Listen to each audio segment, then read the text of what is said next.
السلام علیکم۔ یہ اس ٹائم میں ناشتہ کر رہا ہوں اور یہ چائے نان اور یہ فش کے کچھ پیسز ہیں اور یہ سامنے بلی بیٹھی ہوئی ہے اور آپ یہ دیکھ رہے ہیں کہ بالکل پاس ہے۔ مچھلی فیوریٹ چیزوں میں سے ہے بلی کے، لیکن جو بلی ہے یہ کیوں نہیں ناشتے کی طرف آ رہی اور یہ کھانے کو ٹچ کر رہی؟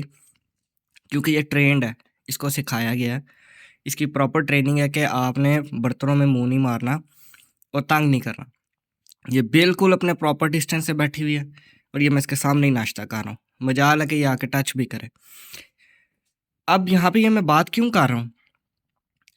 بات میں اس لیے کر رہا ہوں کہ یہ تو ایک جانور ہے جس کو اللہ نے عقل بھی کم دی ہوئی ہے۔ یہ انسانوں جتنی عقل مند نہیں ہے، یہ اشرف المخلوقات نہیں ہے۔ اس کو اللہ تعالیٰ نے سب سے بہترین مخلوق نہیں بنایا، ہم انسانوں کو بنایا۔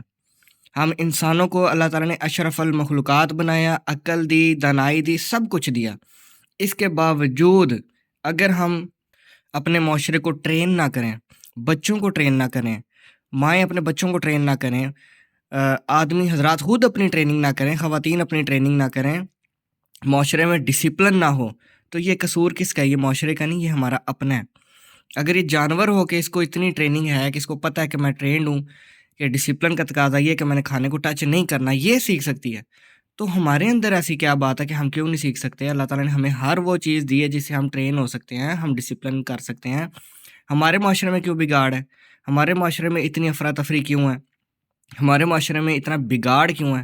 اس کی وجہ یہ ہے کیونکہ ہم عادی ہو چکے ہیں، ہمیں ڈسپلن چاہیے ہی نہیں، ہماری ڈیمانڈ ہے ہی نہیں۔